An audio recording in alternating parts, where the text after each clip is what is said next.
Oi, pessoal. Hoje é sexta-feira, 12 de setembro de 2025, e nosso amigo Dan Kovalik está de volta conosco. Bem-vindo de volta, Dan.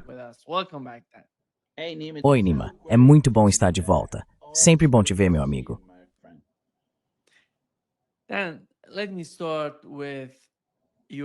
Dan, deixe-me começar com o seu novo livro. Ele é sobre a Síria e mudança de regime e está disponível na Amazon. Para quem se interessar, acho que você vai encontrar muitas informações sobre a Síria, mudança de regime e como isso influenciou toda a região. Então, o que você descobriu sobre a Síria? Porque até agora, o que vimos nas notícias do que está saindo da Síria é um enorme caos em que ninguém está satisfeito com a situação. Antes, víamos Rússia e Irã na Síria, de certa forma ajudando o governo. Eles não estão nem um pouco positivos sobre o que está acontecendo na Síria agora. Você não vê Turquia e Israel, mesmo esses dois principais atores na Síria, satisfeitos com o que está acontecendo lá. De certa forma, eles estão lutando entre si. Olhando para a situação agora na Síria, eles estão lutando entre si. Os Estados Unidos estão, de alguma forma, tentando, não sei, ser um mediador entre Turquia e Israel e apoiando mais Israel. O que está acontecendo na Síria, então?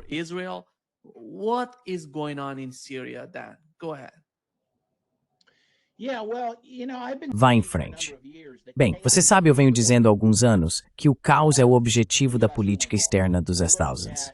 Se você olhar para a Líbia, para o Iraque, para o Líbano, para a Somália, para Gaza, para a Síria agora, o objetivo parece ser a completa desestabilização das nações. No caso da Síria, um país que existe há séculos, que até recentemente, e recentemente significa até alguns meses atrás, era um mosaico de diferentes religiões e etnias, e agora está quebrado. Esse país foi destruído, e esse era o objetivo.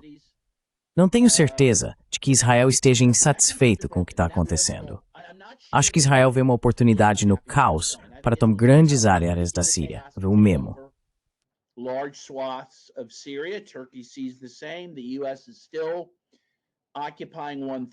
Os Estados Unidos ainda ocupam um terço da Síria, a parte mais rica em petróleo e grãos do país. A Síria foi balcanizada, e quem sofre com isso? O povo sírio. Porque o que mais estava acontecendo, e aliás isso foi previsto por um documento desclassificado da Agência de Inteligência de Defesa de 2012, que dizia que as potências ocidentais estavam apoiando a Al-Qaeda na Síria, e que o objetivo da Al-Qaeda era estabelecer um califado religioso na Síria. Bem, quem chegou ao poder? A Al-Qaeda chegou ao poder e está estabelecendo um califado religioso na Síria. E o que isso significa? Eles estão oprimindo todos os outros grupos minoritários, ou seja, cristãos, drusos, alauítas e até sunitas moderados, para estabelecer esse Estado wahhabita.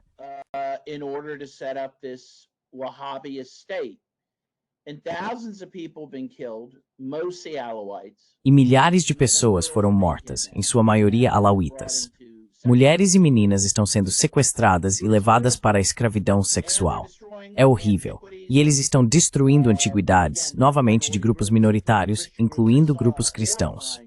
Vi uma foto horrível no bairro cristão de Damasco, onde já estive. Na verdade, estive lá recentemente, em janeiro.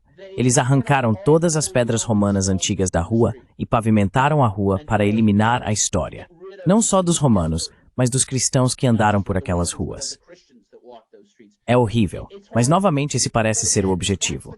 Foi o que aconteceu no Iraque logo após a invasão de 2003, certo?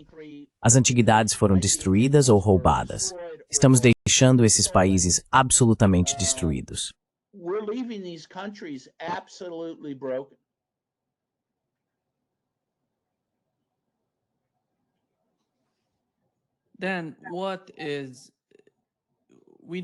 Sabemos que a Síria de alguma forma entrou em colapso.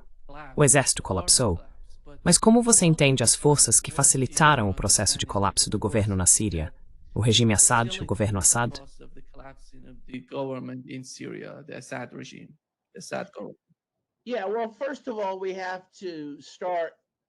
Sim, bem, antes de tudo, precisamos começar pelo contexto, que é o fato de que essa foi uma mudança de regime que levou cerca de, 13 a 14 anos, certo? Você tinha um país que foi devastado por uma guerra brutal, apoiada pelo Ocidente, que mais uma vez deu suporte a esses grupos terroristas, como Al-Qaeda, o ISIS e outros, que aterrorizaram o país, assassinaram milhares de pessoas e minaram o tecido social do país. Além disso, havia sanções brutais, novamente impostas pelos Estados Unidos, que foram amplamente intensificadas sob Trump em seu primeiro mandato, nas chamadas sanções César, que quebraram economicamente aquele país.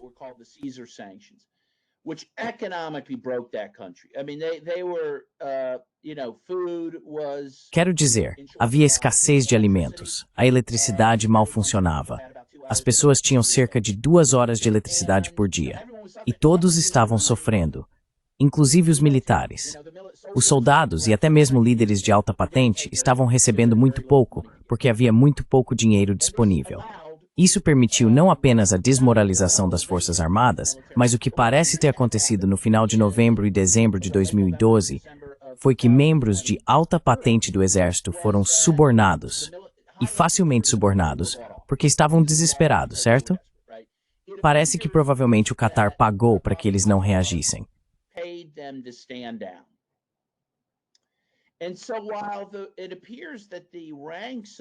E assim, embora pareça que as fileiras do exército, o exército árabe sírio, estavam prontas para lutar e defender o país, apesar de todas as privações, alguns membros de alta patente das Forças Armadas haviam sido subornados e deram ordens para recuar. Nós vimos isso acontecer em tempo real, certo? Aqueles de nós que estavam prestando atenção perceberam que quando as forças terroristas vindas de Idlib, e foi lá que todas elas estavam concentradas, começaram a se aproximar de Alepo. Essa foi a primeira cidade para onde foram. Houve muito pouca resistência, e então foi dada a ordem para recuar completamente. Assim, Alepo foi tomada. Bem, é claro, a maioria de nós sabia que uma vez que Alepo fosse tomada, uau, isso mudaria tudo. E então eles foram para a próxima cidade.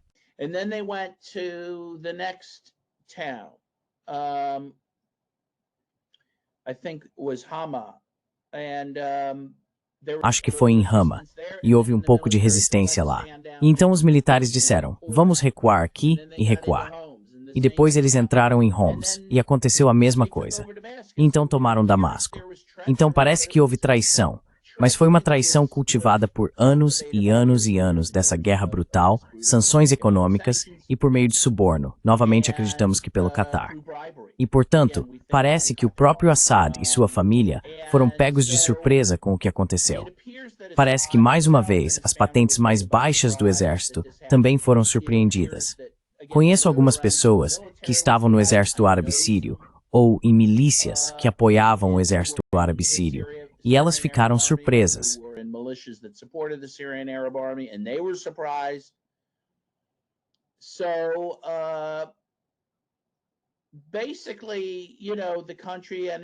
Basicamente, o país acabou sendo entregue à Al-Qaeda, que se renomeou como HTS, mas novamente, só depois de anos e anos destruindo aquela nação. Então essa é a história de fato.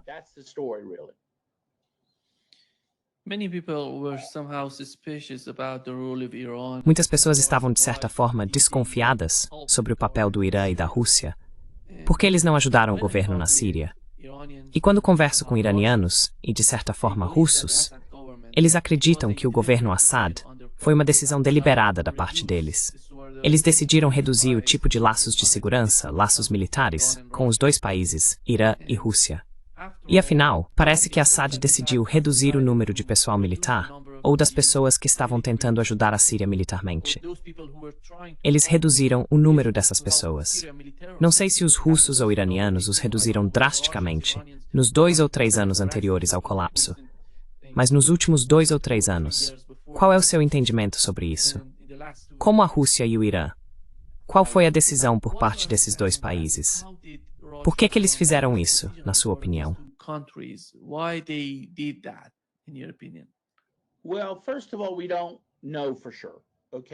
Bem, antes de tudo, nós não sabemos ao certo. Então acho que a história completa de como a Síria, o colapso final aconteceu, ainda precisa ser escrita, porque realmente não sabemos. O que os iranianos e russos dizem é que estavam dispostos a lutar para defender a Síria e para defender Assad, mas que uma vez que ficou claro que o próprio exército sírio não estava disposto a defender o país, eles não iriam fazer isso por eles. Essa é a posição tanto do Irã quanto da Rússia. Nós estávamos lá, prontos para agir, mas não poderíamos fazer isso por eles se eles mesmos não fossem fazer. E acho que isso provavelmente é em grande parte verdade. Mas além disso, no caso do Irã, não posso acreditar que eles... Primeiro, o Irã sacrificou muito para defender a Síria ao longo de muitos anos.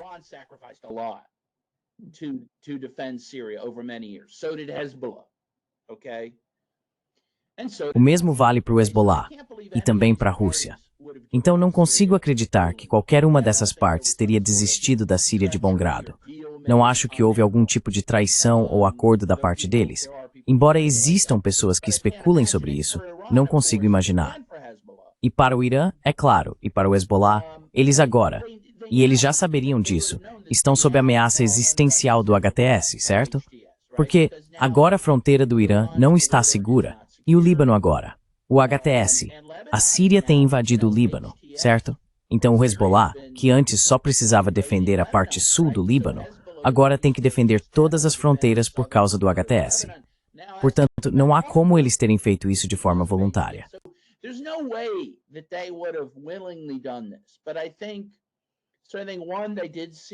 Mas eu acho, primeiro, eles perceberam que o exército estava desmoronando e que simplesmente não conseguiriam fazer isso sozinhos, sem uma intervenção maior, que eles não queriam realizar, que nem achavam apropriada. Especialmente a Rússia, quero dizer, independentemente do que se diga sobre a Rússia, eles realmente acreditam no direito internacional. Eles foram convidados a entrar na Síria. Eles defenderam a Síria a convite. Mas, novamente, eles não iriam se envolver em uma guerra unilateral sem o apoio do exército sírio.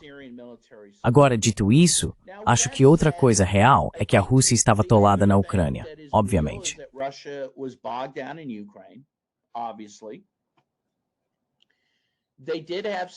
Eles realmente tiveram algumas divergências com Assad. Eles queriam que Assad fizesse mais para se aproximar de seus inimigos e tivesse um governo mais inclusivo, sabe, uma espécie de governo de reconciliação, o que Assad não estava disposto a fazer. Acho que o maior erro cometido, e novamente não acho que tenha sido intencional, foi que a Rússia realmente insistiu que os terroristas pudessem viver em Idlib e permitiu que aquilo se tornasse um enclave para esses terroristas, o que Assad não queria. E acho que Assad estava certo em não querer isso. Quero dizer, como se faz isso? Como qualquer país, nos Estados Unidos, por exemplo, se tivéssemos a Al-Qaeda tentando derrubar o governo e disséssemos, ok, vamos deixá-los viver no Maine.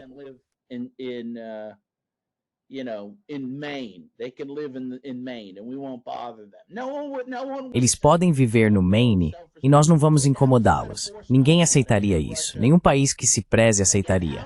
Mas isso meio que foi imposto ao Assad. E eu acho que a Rússia, de novo, sabe. Eles são criticados, mas não têm sede de sangue.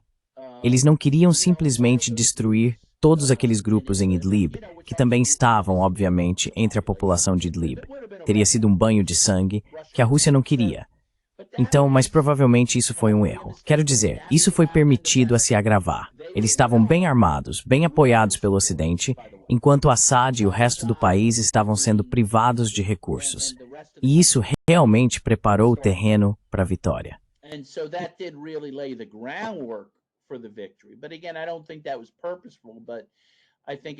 Mas novamente não acho que isso tenha sido intencional, mas acredito que se a Rússia fosse ser criticada, seria por essa decisão. Mas sim, não vejo traição aqui por parte do Irã ou da Rússia, mas acho justo dizer que a tentativa ocidental de mudança de regime teve sucesso após anos de guerra e sanções econômicas. E se não tivesse tido sucesso em dezembro de 2024, teria acontecido depois. Quero dizer, basicamente, eles esmagaram o país. Ele foi destruído. E eu realmente acho que a Rússia e o Irã também perceberam isso, que naquele ponto, simplesmente não havia como salvar, porque o Ocidente basicamente tinha vencido. Eles conseguiram o que queriam. E isso é uma tragédia absoluta.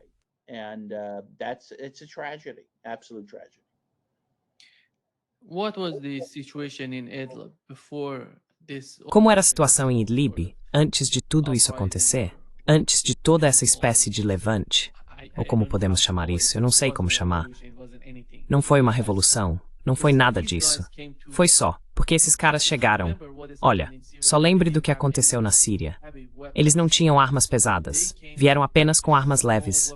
Um pequeno grupo de 20.000 combatentes. Na maioria não tão bem treinados. Para lutar uma guerra contra um exército que já estava na Síria, que estava preparado e tinha tudo para revidar. Mas antes de chegar lá, o que aconteceu em Idlib? Você mencionou que a Rússia, de alguma forma, convenceu o governo da Síria a aceitar o que aconteceu com a situação em Idlib. Me parece que Idlib estava mais próxima da Turquia do que do governo. E como a Turquia facilitou isso?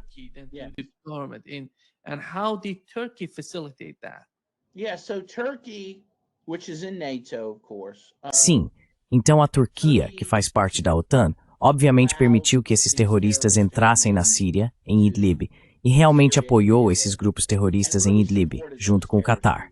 Novamente, o papel do Catar para o Ocidente era financiar a Al-Qaeda. E o Catar estava feliz em fazer isso porque compartilha muito da ideologia da Al-Qaeda, assim como a Arábia Saudita, certo? E eles também apoiaram. Os Emirados Árabes Unidos também apoiaram. Mas o Catar foi realmente o grande financiador da Al-Qaeda, mas a Turquia também ajudou os terroristas em Idlib.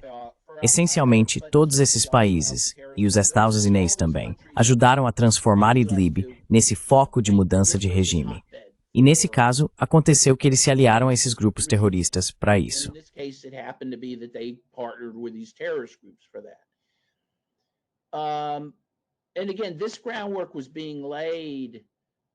E novamente, essa base estava sendo construída há anos e anos.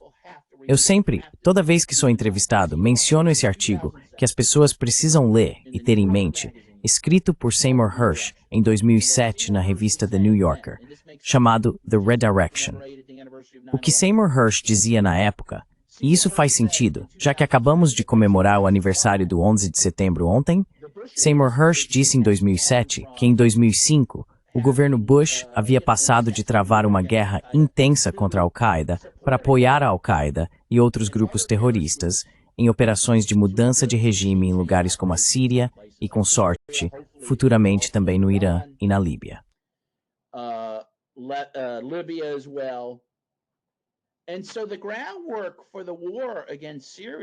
E assim, a preparação para a guerra contra a Síria começou em 2005. Quero dizer, você provavelmente pode voltar ainda mais no tempo, e falamos sobre isso no livro. A primeira mudança de regime que os Estados Unidos realizaram após a Segunda Guerra Mundial foi na Síria, em 1946. Eles derrubaram o presidente naquela época. Mas, novamente, em termos da tentativa moderna de derrubar Assad, o mais jovem, isso começou em 2005, e então eles estavam cultivando esses grupos. Depois que derrubaram Gaddafi na Líbia, o Ocidente, incluindo a Turquia, ajudou a facilitar o envio de armas para os terroristas na Síria. E isso deu início à guerra contra Assad, de fato. Isso levanta outros artigos de Seymour Hersh.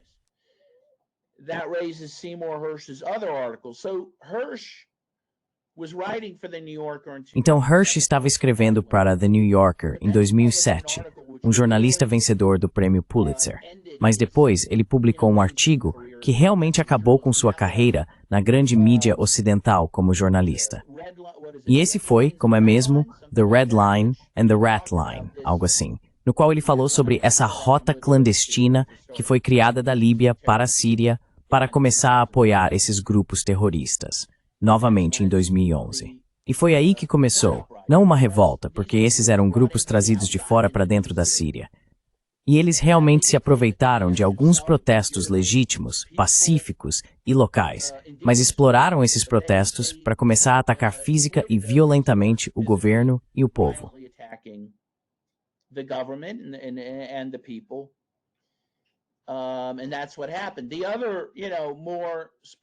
E foi isso que aconteceu. Outra coisa mais específica que aconteceu foi com Al-Jolani, que estava no ISIS. Ele era um líder do ISIS no Iraque antes disso acontecer. Ele foi capturado no Iraque por atacar forças dos Estados Unidos e foi preso numa prisão militar americana. Bem, em algum momento ele foi autorizado a sair dessa prisão e ir para a Síria. E ele se tornaria o líder da Al-Qaeda apoiada pelo Ocidente. Claramente ele se tornaria um ativo dos Estados Unidos e continua sendo até hoje. Agora ele é o líder da Síria. Então tudo isso foi planejado. Novamente, para enfatizar como isso não foi uma revolta indígena, em certo momento, o embaixador sírio na ONU disse que a Síria havia coletado passaportes entre os combatentes estrangeiros de 101 países diferentes.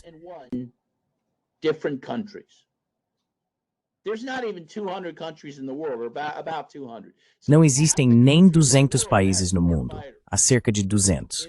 Então, metade dos países do mundo teve combatentes estrangeiros na Síria lutando contra Assad. Isso foi uma guerra mundial contra a Síria.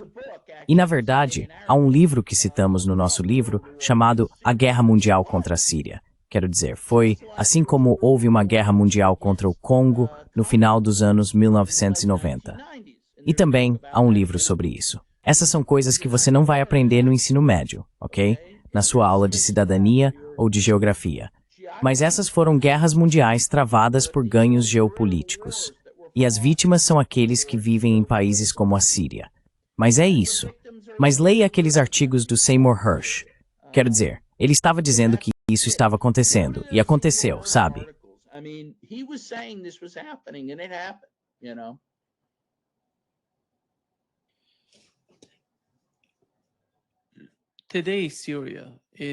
Hoje, a Síria é, na minha opinião, motivo de preocupação não apenas para o Irã e a Rússia, mas também para a China. Como você mencionou, há muitas pessoas de diferentes etnias e países vindo para a Síria e fazendo parte do governo sírio, mesmo que não sejam originalmente da Síria. Certo?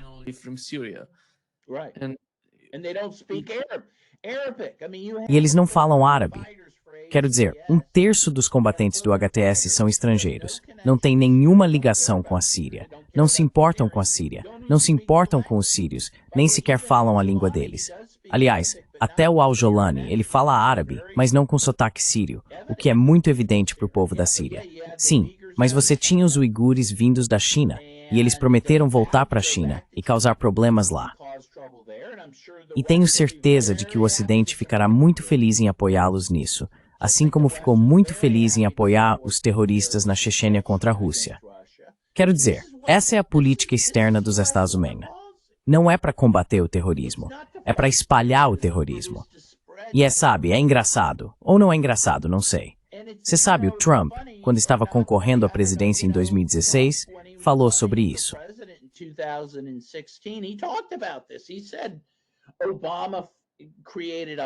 Ele disse que Obama criou o ISIS. Ok, isso pode ser um exagero, mas ele estava tocando em algo ali, certo? Assim como, claro, Tulsi Gabbard, ela também falou sobre isso, até mesmo durante sua audiência de confirmação para o novo cargo de inteligência. Você não ouve muito eles falando sobre isso hoje em dia. Agora você tem Trump apertando a mão de Al-Jolani. Al-Jolani está em Nova York enquanto você e eu conversamos. Seria como ter Bin Laden em Nova York. E ele está falando nas Nações Unidas. Quero dizer, se os americanos entendessem o que seu país fez, ainda mais à luz do 11 de setembro, eles ficariam horrorizados. Agora, muitos sabem ou suspeitam disso, mas Nima, é algo. Quero dizer, você sabe, George Orwell, realmente ele não precisaria escrever um livro de ficção agora. Ele só precisaria catalogar o que está acontecendo. Quero dizer, isso é coisa de 1984. Isso é, sabe, realmente vivemos uma época impressionante, e não de um jeito bom.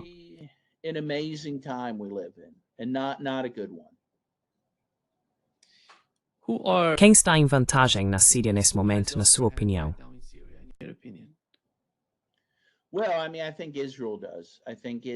Bem, quero dizer, acho que Israel faz isso. Acho que Israel, de acordo com o plano, e aliás, eles admitiram, acho que em 2019, houve um oficial militar, e nós o citamos em nosso livro, houve um militar de Israel que admitiu que eles estavam financiando cerca de 12 diferentes grupos terroristas na Síria. Acho que eles transformaram a situação em vantagem própria. Eles tomaram grandes extensões da Síria. Muito pouco tempo depois que o novo governo assumiu o poder na Síria, eles divulgaram um novo mapa. O ministro do Interior divulgou um novo mapa da Síria que não incluía as colinas de Golã. Isso basicamente foi cedido a Israel.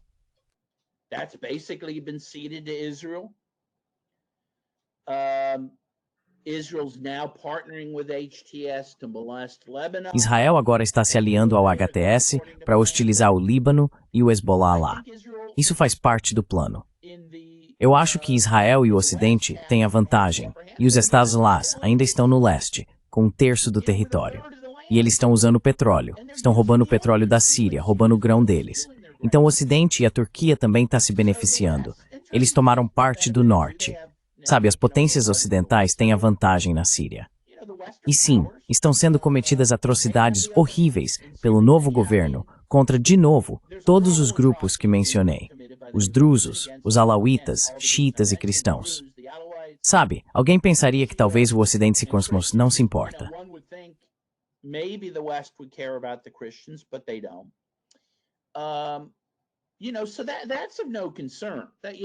Então, isso não é motivo de preocupação. Esse caos e a violência, isso não preocupa os poderes que acabei de mencionar. Eles estão conseguindo o que querem, eles estão vencendo. E isso enfraqueceu o Irã. Quando o Irã foi atacado, durante aquela chamada Guerra de 12 Dias, a Síria foi usada, o espaço aéreo deles foi usado para atacar o Irã. Isso não teria acontecido sob o comando de Assad.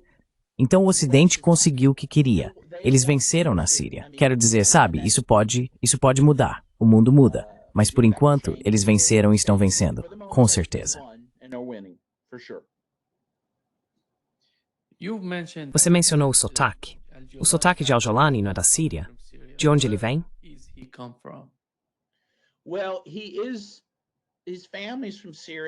Bem, a família dele é da Síria. Acredito que ele tenha nascido lá. Al-Jolani é o nome de guerra dele. E isso vem do fato de que, se não me engano, ele é das colinas de Golã, mas viveu grande parte da vida na Arábia Saudita, o que faz todo sentido, certo? Porque ele acaba se juntando à Al-Qaeda, que, como você sabe, é inspirada pelo wahhabismo, uma filosofia, essa forma herética do islamismo que a Arábia Saudita tem promovido. E é uma filosofia tóxica, completamente intolerante com outras religiões. Então acredito que ele provavelmente fale com algum tipo de sotaque saudita.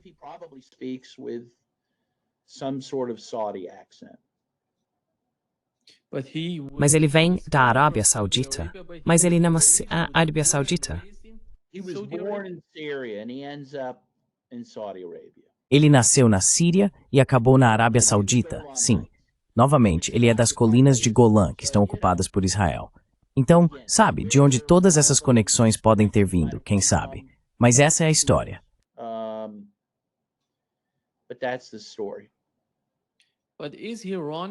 Mas ele está comandando essas pessoas na Síria?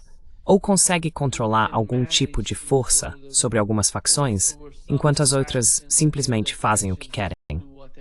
Como isso está funcionando na Síria? Sim. Bem, acho que você acertou em cheio. Acho que ele não está totalmente no controle de suas próprias forças. Ele tinha cerca de 35 mil combatentes. Ou pelo menos tinha quando assumiu o poder. Esse número provavelmente aumentou, certo? Tenho certeza de que eles recrutaram mais pessoas, mas originalmente eles tinham cerca de 35 mil forças quando ele assumiu. Dentro desses 35 mil, havia 26 facções diferentes, e facções dentro dessas facções. E novamente, 1/3 dessas pessoas são combatentes estrangeiros, muitos dos quais nem falam árabe. Muitas pessoas com quem ele provavelmente nem consegue se comunicar sem um tradutor. Ele não consegue controlar todas essas pessoas. E acho que originalmente, quando ele assumiu o poder, ele tentou, e talvez até tenha conseguido algum controle sobre eles.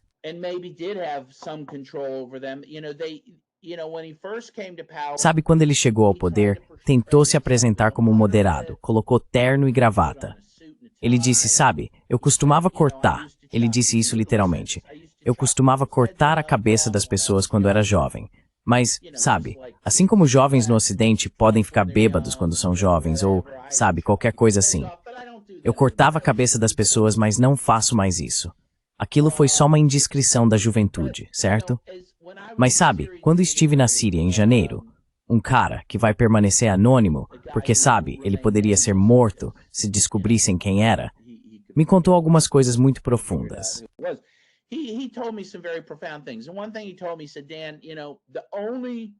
E uma coisa que ele me disse, ele falou, Dan, você sabe, a única... De novo, as coisas estavam começando a ficar ruins quando eu estava lá. Mas realmente não, sabe? se tornaram totalmente genocidas até março, alguns meses depois. Mas na época em que eu estava conversando com esse sírio, em janeiro, ele disse: Dan, você sabe, a única coisa que une esses terroristas é a jihad, certo? Especialmente os combatentes estrangeiros. Eles não vieram aqui para um piquenique. Eles vieram aqui para jihad, para estabelecer esse califado. E ele me disse naquele momento, de novo, antes do verdadeiro banho de sangue começar, ele disse que o problema que o Al-Jilani vai ter é que sem a jihad, sem deixá-los atacar os grupos minoritários, ele provavelmente não vai conseguir controlá-los.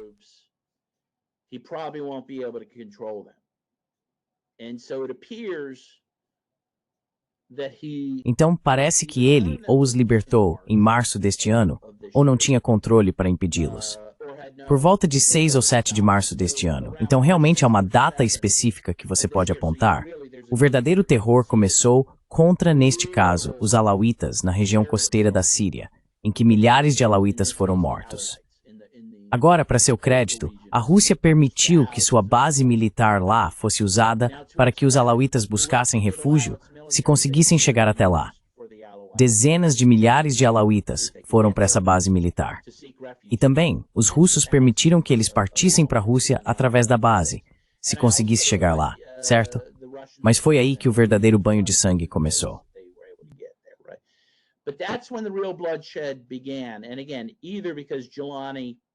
E novamente, seja porque Al-Jilani não conseguia controlar esses grupos, ou porque ele precisava deixá-los extravasar um pouco de sua sede de sangue, senão os perderia. Mas você sabe, essa é a natureza desse grupo, mais uma vez que o Ocidente reuniu e apoiou. E sabe, é horrível. É horrível. Quero dizer, todos os meus amigos na Síria querem sair de lá. Eles estão escondidos, alguns em suas casas. Eles não saem nem para trabalhar ou ir à escola. Alguns estão escondidos nas florestas. E as forças de Al-Jilani, aliás, sabem disso.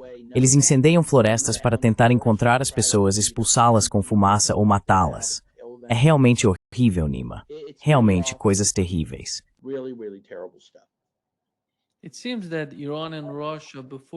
Parece que o Irã e a Rússia, antes disso acontecer, avisaram o governo da Síria que algo iria acontecer, que algo estava para acontecer ao governo sírio, ou que haveria um ataque à Síria.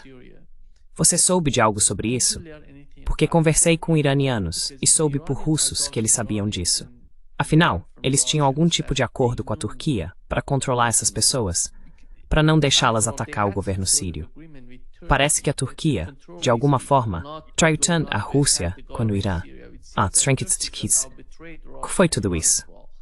What was that all about? Sim, bem, antes de tudo, na Turquia você tem o líder, Erdogan, que é um cara muito escorregadio, certo? A Turquia é um país interessante. Faz parte da Ásia, faz parte da Europa.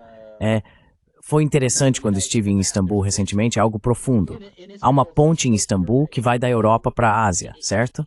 Então, faz parte de alguns mundos diferentes. E o Erdogan é muito bom em jogar partes do mundo umas contra as outras. Ele realmente não é amigo de ninguém. É tudo muito oportunista. Então ele faz parte da OTAN, mas ao mesmo tempo se dá bem com a Rússia. Mas nesse caso, Erdogan jogou sua própria cartada na Síria. Erdogan played his own hand in Syria. I mean, he was very active there. He sees, Quero dizer, ele foi muito ativo lá. Ele vê, sabe, se Israel quer a grande Israel, que é verdade, Erdogan quer recriar parte do Império Otomano. E ele já disse isso, certo? Ele se vê como um sultão dos tempos modernos. Em Istambul, ele construiu para si a segunda maior mesquita do mundo, ou ela tem 6 minaretes. Você só pode ter 7, esse é o máximo, porque em Meca há 7. Você não pode ter mais do que isso, então ele tem 6 para si. Enfim, ele quer criar um mini Império Otomano, e a Síria faz parte disso. Então ele fez, eu acho, sim, ele fez um acordo de que Idlib poderia existir com esses grupos terroristas lá, mas que eles não fariam nenhum movimento contra Assad. Mas sim, ele acabou rompendo esse acordo.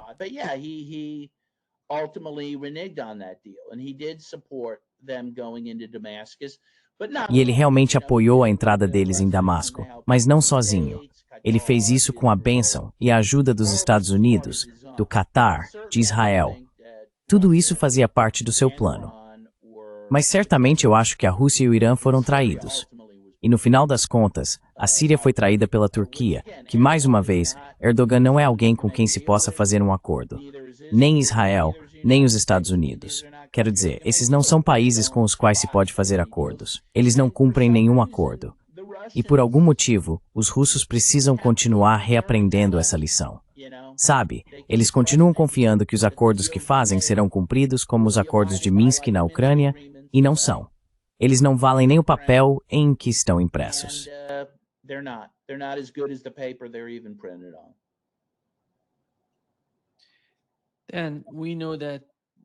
E sabemos que o povo uigur estava na Síria, participando desse tipo de ataque ao governo sírio. Como você vê a posição do governo chinês? Como eles se sentem em relação ao que está acontecendo na Síria?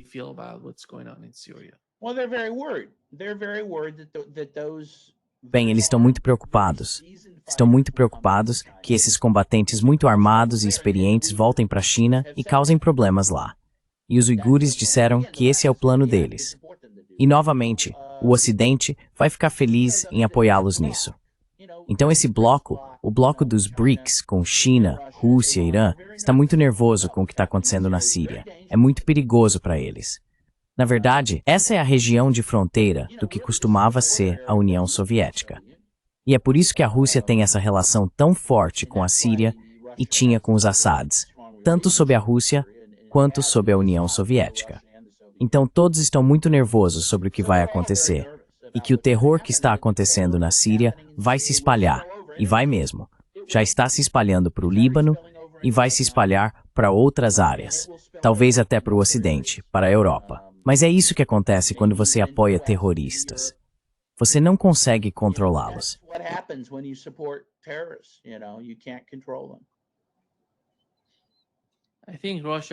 Acho que a Rússia aprende suas lições, e com o caso de Idlib, não quer chance que a Ucrânia se transforme em um novo Idlib para a Rússia?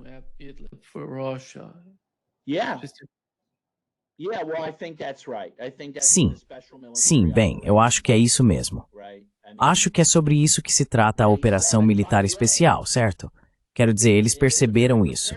E, aliás, esse é um paralelo muito bom, porque os ucranianos, sabe, os fascistas na Ucrânia, também estão trabalhando com aqueles terroristas em Idlib e vice-versa. E eles se ajudaram. Terroristas de Idlib foram para a Ucrânia lutar com o governo em Kiev e as forças ucranianas ajudaram os terroristas em Idlib. Então, tudo faz parte da mesma guerra, certo? Pelo menos esse aspecto dela. Não sei, você chamaria isso de conflito de baixa intensidade? Acho que nesse ponto é de alta intensidade. Quero dizer, tá meio que às claras, mas faz parte de uma guerra mundial que estamos vendo, a Terceira Guerra Mundial, que está acontecendo. Não se parece com a Primeira ou a Segunda Guerra Mundial, graças a Deus ainda, mas existe. Existe. Há uma guerra mundial acontecendo. E esse se focou no momento agora. Those are the theaters it's happening in right now. Dan, how do you find the case? Como você vê o caso da Armênia e do Azerbaijão se conectando a esse arco túrquico que a Turquia está tentando criar? Eu diria que começa na Síria, com a Turquia avançando em direção ao Azerbaijão e depois para a Ásia Central. Essa tem sido uma das principais preocupações recentemente, especialmente com o Azerbaijão sendo usado para atacar o Irã. Por outro lado, há o conflito entre o Azerbaijão e a Rússia, e a nova, como eles chamaram, a Rota Trump de paz e prosperidade. O corredor de Zangezur, eles não mudaram o nome. Como você vê toda a situação na região, com essa linha se estendendo até a Ásia Central, e a forma como Rússia e Irã estão tentando responder a isso?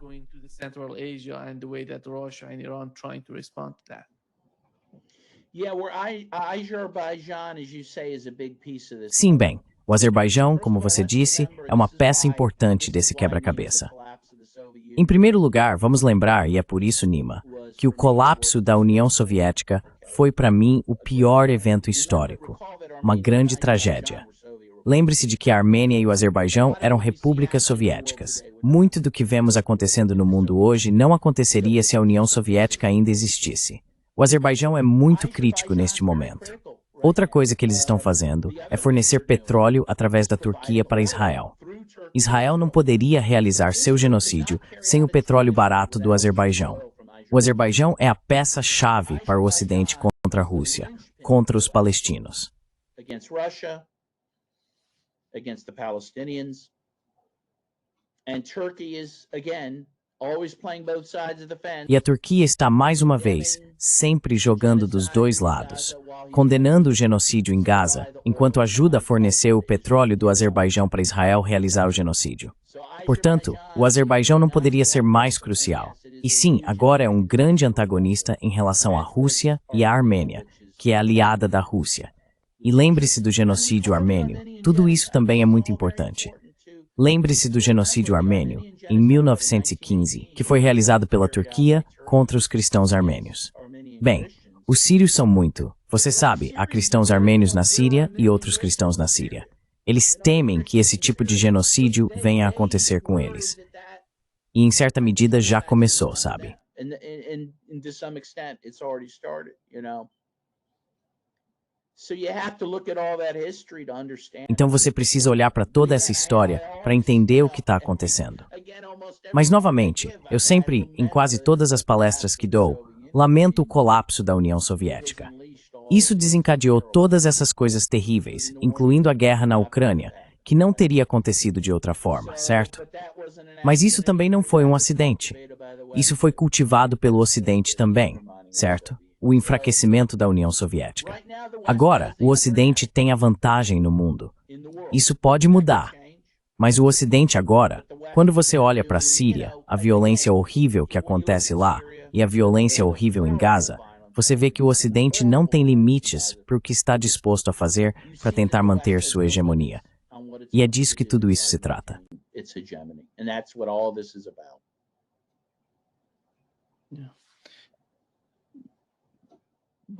Sim, mas quando se trata da cúpula da OCS, dos BRICS, não parece que os Estados Unidos sejam capazes de pressionar esses países como faziam antes.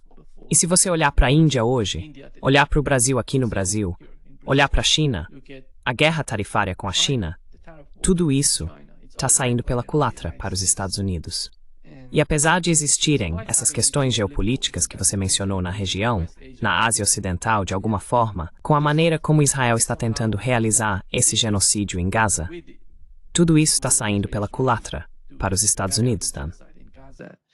But it's all backfiring on the United States, Dan. It's not. I don't see anything good coming out of this. Não vejo nada de bom saindo disso para os Estados Unidos. Nenhum ganho.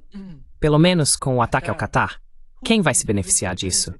O ataque israelense fracassou. E, na minha opinião, isso é uma grande oportunidade para a China e a Rússia se envolverem mais, se conectarem mais com os governos do Oriente Médio e oferecerem pactos de segurança, contratos de segurança, acordos de segurança.